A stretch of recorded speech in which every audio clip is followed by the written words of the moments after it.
Hunting and war have always been men's work, and they have always made their own weapons. Without a doubt, the boomerang is the best known of these. They're pieces of wood carved with a slight curve, which makes them more accurate when they are thrown. The heavier they are, the more effective they will be in bringing down prey.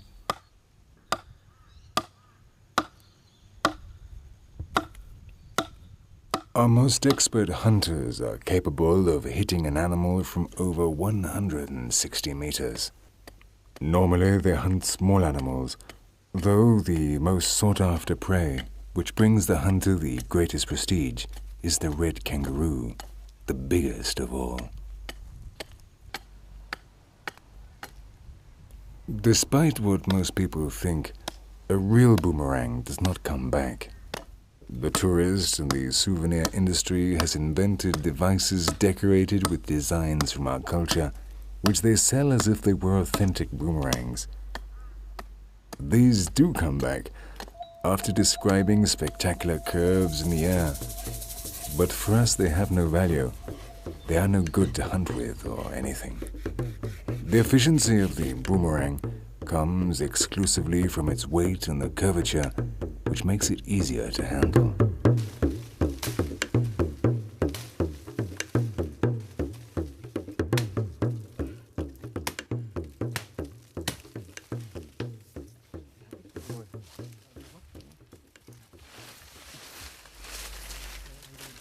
But the boomerang is not our only weapon. In the jungle, we cut flexible rods of bougainvillea with which we make spears and harpoons for fishing. In fact, the spear is our best weapon. We used them in our fight against the white men who invaded our country and drove us off the land that belonged to us.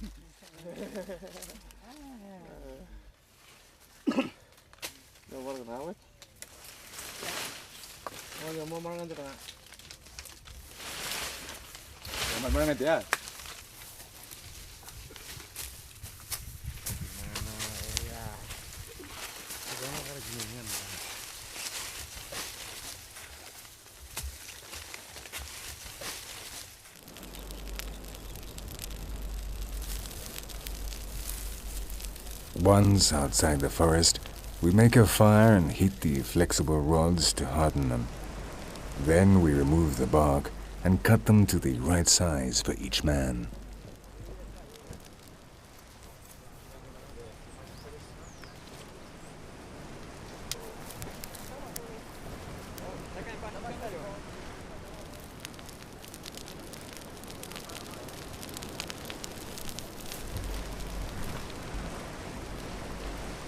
We have had to defend our country since the white man set foot in it.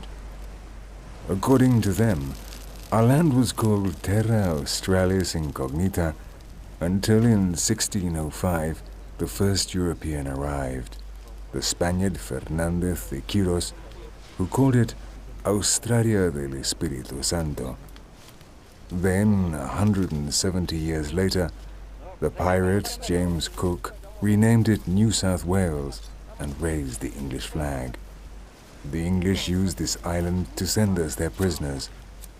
80 years after the first ones arrived, there are 170,000 convicts in Australia. But the worst came in the middle of the 19th century, when they discovered gold in our territory. It was then that we really began to get in their way.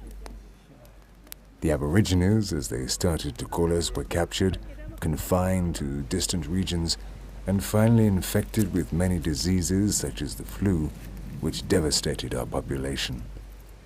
During all this time, we bravely fought the invaders with our spears, but the white man had gunpowder and rifles, and in the end, he defeated us.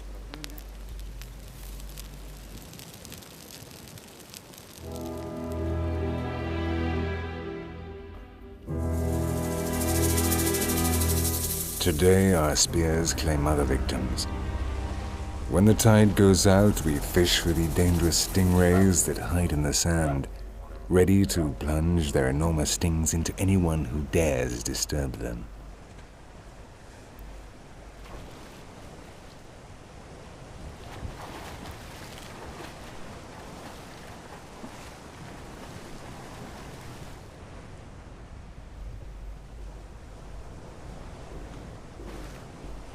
It takes practice to find them hidden in the sand and not stand on them. Their stings are very painful, but our fishermen are almost never caught by surprise. They launch their harpoons into them from a distance. When they have caught them, they hold the tail with their mouth and pull out the poisonous sting.